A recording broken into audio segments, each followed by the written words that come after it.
नर्मदे हर, नर्मदे हर।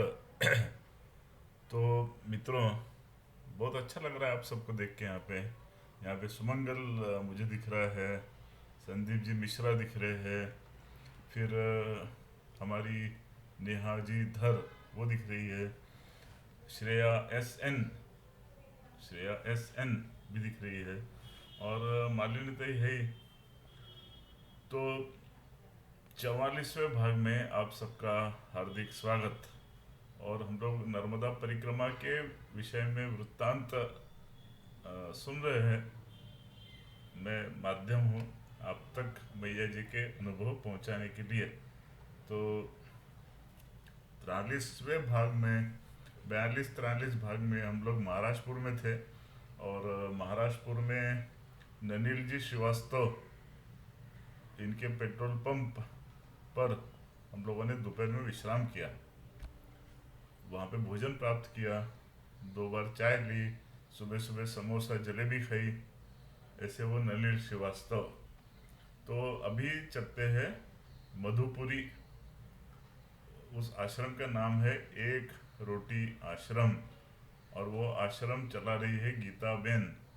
Gita Ben पिछले अनेक सालों से वो आश्रम चला रही है। उसका नाम है एक रोटी आश्रम। मैं आपके लिए यहाँ पे गूगल का मैप भी प्रस्तुत कर रहा हूँ, ताकि आपको लोकेशन आसानी से ध्यान में आ जाए। बहुत ही अच्छी जगह है, और उसके पास में ही नर्मदा मैया का घाट है। बिल्कुल इस एक रोटी आश्रम से एक हार्डली 5 या 10 मिनट के रास्ते पे मैया पे घाट बना हुआ है। अच्छा पक्का घाट बना हुआ है, पूरी कंक्रीट की स्टेप्स, और साफ सुथरा घाट है। और उसका नाम है घोड़ा घाट। वहाँ घोड़ा तो एक भी नहीं दिखा, तो पता नहीं क्यों उसका नाम घोड़ा घाट क्यों रख दिया। परिक्रमावासी जरूर मिले वहाँ पे, स्नान कर रहे थे हमारे जैसे। तो मित्रों, ये मधुपुरी एक रोटी आश्रम की कहानी या किस्सा, उसका नाम मैंने आपको बताया, चमेली की शादी। लेकिन ये शीर्षक क्यों रखा वो मैं बताऊंगा आपको आखिरी में। जब नर्मदे हर कहूँगा उसके थोड़ा पहले बताऊंगा। तो अभी सुनिए कि क्या हुआ कि हम लोग पिछले गांव से चले, और चलते चलते चलते तकरीबन 12 साढ़े 12 हो गए। हमको उस रास्ते में कहीं पे भी टिकने के लिए कोई जगह नहीं मिली। रास्ते में जरूर आम के पेड़ काफ़ी थे, तो आम के पेड़, कैरियाँ, कच्ची कैरियाँ नीचे रास्ते पे गिरी हुई जो मिल रही थी, वो जरूर हमने एक जगह बैठ के प्राप्त की। आनंद आया उसमें। लेकिन जहाँ तक दोपहर में रुकने का प्रश्न है, तो ऐसा कोई स्थान नहीं मिल रहा था हमको। तो करते करते करते हम लोग मधुपुरी गांव में पहुंच गए। तो वहाँ पे एक रोटी आश्रम के बारे में पता चला। गांव में से लोगों ने बताया कैसे सीधे जाइए, फिर इधर आइए, उधर जाइए। तो लेकिन कोई ज़्यादा इधर उधर जाने की ज़रूरत नहीं पड़ी। उसी मेन रोड पे, अभी गूगल पे भी आपको मैप पे दिख जाएगा, उसी मेन रोड पे हमको एक रोटी आश्रम, ऐसा रोड पे ही लिखा हुआ अच्छा बोर्ड, लेफ्ट साइड में एक शिव मंदिर, इस तरफ में जैसे देख रहा हूँ मांडला, डिंडोरी। अधिकतर लोगों ने अपने अपने घरों के बाहर जस्ट गेट के समीप एक छोटा सा शिव मंदिर बनाया है। छोटा सा मतलब, अगर अंदर से आप देखेंगे तो हार्डली 5 फुट बाय 5 फुट का होगा। हाइट भी उसकी 6 फीट 7 फीट रहेगी। लेकिन उसके अंदर एक शिव जी की स्थापना रहेगी, एक आध दो छोटी मोटी उसमें मूर्तियाँ भी रहेगी, और बकायदा उसको वाइट वॉश, पेंटिंग वेंटिंग करके, सामने लोहे का दरवाज़ा पेंट वेंट करके अप टू डेट ये लोग रखते हैं। तो सुबह शाम वहाँ पे अगरबत्ती जलाना, कुछ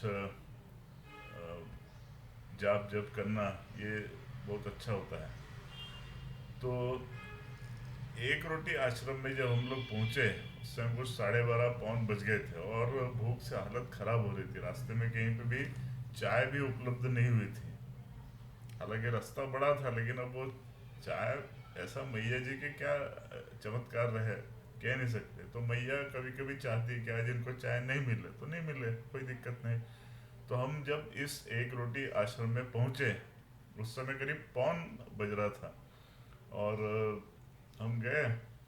ऐसा एक छोटा सा मकान जैसा दिख रहा था, दो दो मंजिला था मकान, और गेट था, गेट के पास लिखा होता एक रोटी आश्रम। तो हमने कहा पूछ लेते हैं यहाँ पे भोजन की व्यवस्था कुछ है क्या, या कुछ अन्न सामग्री मिलने वाली है क्या, ताकि बना ले। हम लोग 3 लोग थे, मैं, श्रीमती कुलकर्णी, और हमारे साथ एक निशिकांत नाम का परिक्रमावासी था, काफ़ी दिनों तक साथ में था वो। तो हमने पूछा, तो वहाँ पे एक मैंने जो नाम बताया आपको, बंसीलाल जी पटेल, वो सन्मुख आए। उन्होंने कहा कि हाँ हाँ आइए। अंदर हमारी व्यवस्था की, अभी मैं आपको फ़ोटो दिखाता हूँ। छोटा सा कमरा था, करीब 8 फीट बाय 8 फीट का कमरा था। हाइट उसकी 7.5-8 फुट थी। एक तरफ गेहूं की बोरियां रखी हुई थी, और नीचे तिरपोलिन तारपोलिन डाल के रखा हुआ था। तो हम अंदर चले गए।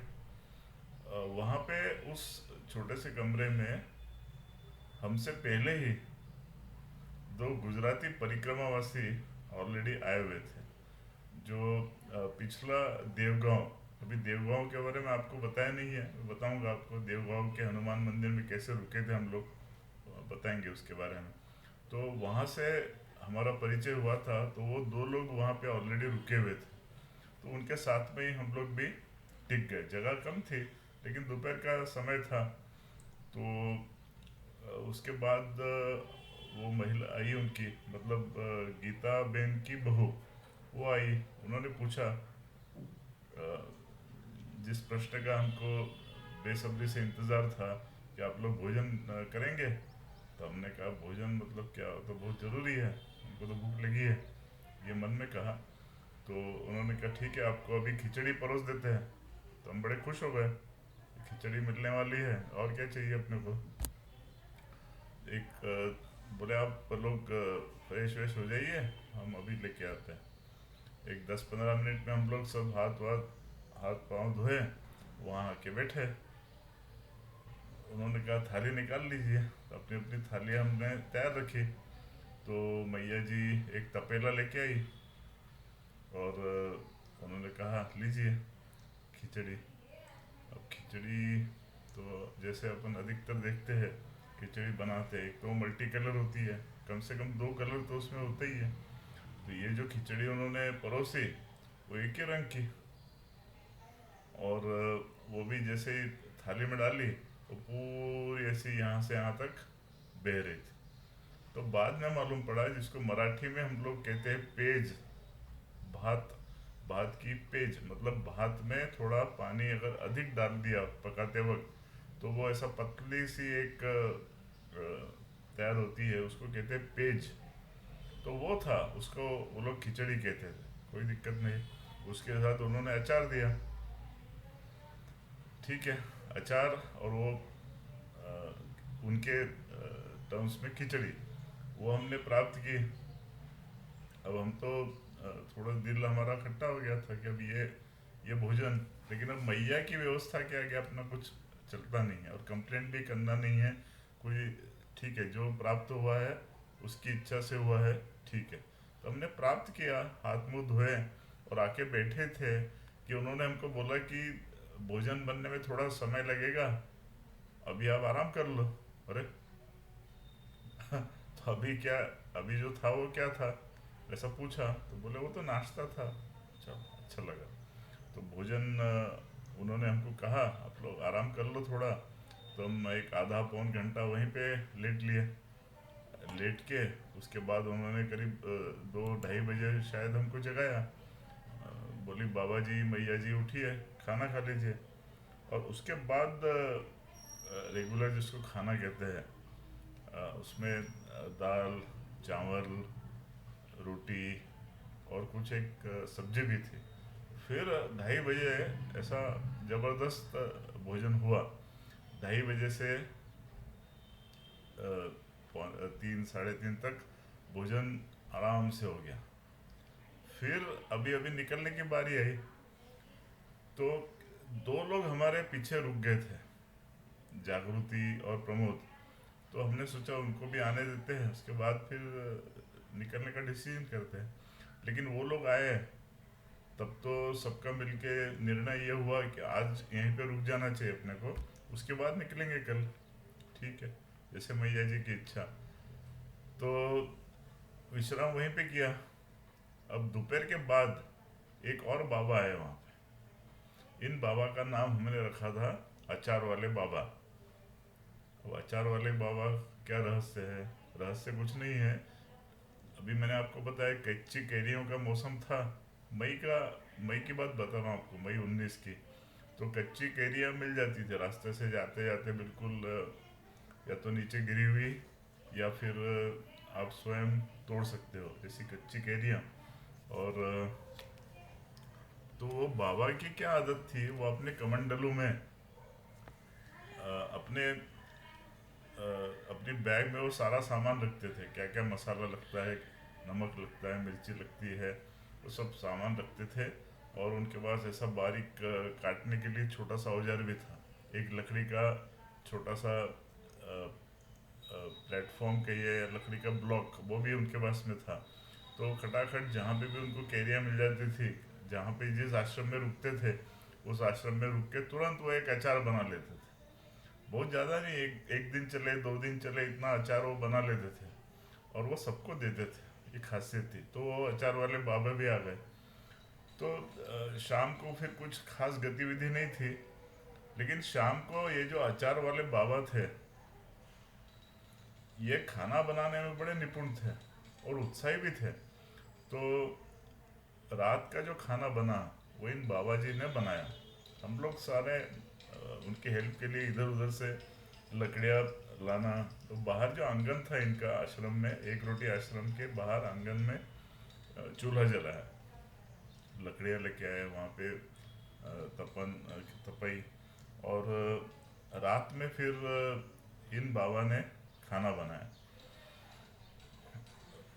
अभी अभी यहाँ पे शीर्षक आता है कि बाबा जी को खाना क्यों बनाना पड़ा। उसका कारण है चमेली की शादी।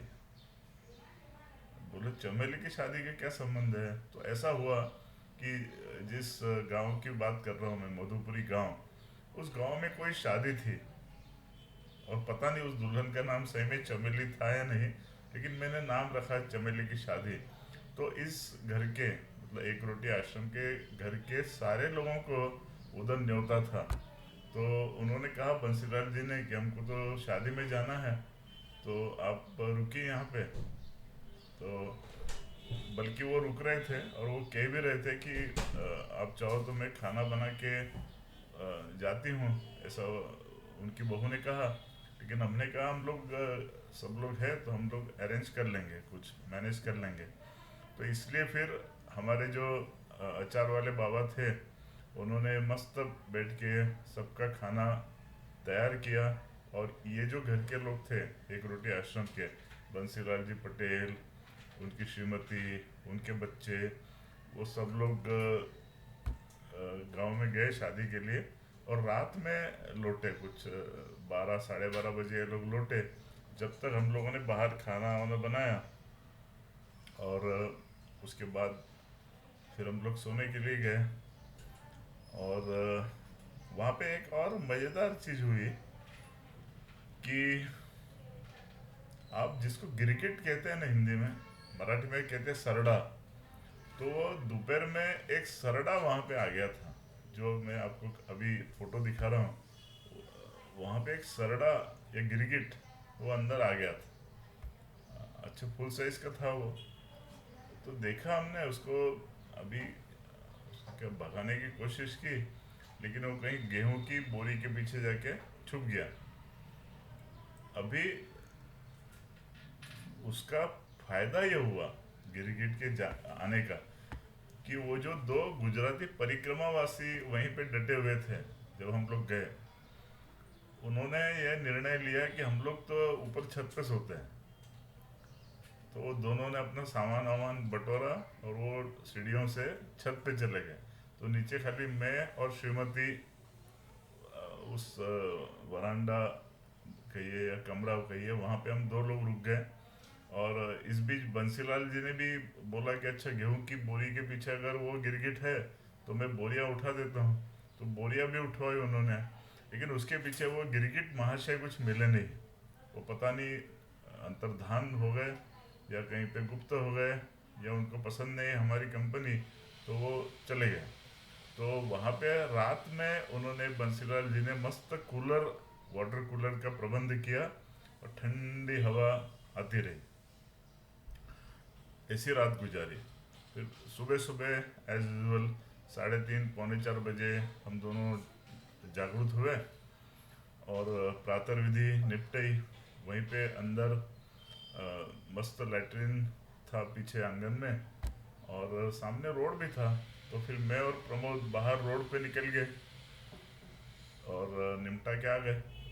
और फिर स्नान, अब स्नान करने के लिए पानी नहीं था।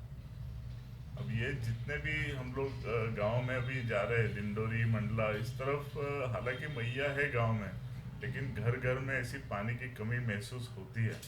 और गर्मियों का समय था, तो फिर हम सब लोग सुबह सुबह घाट पे गए।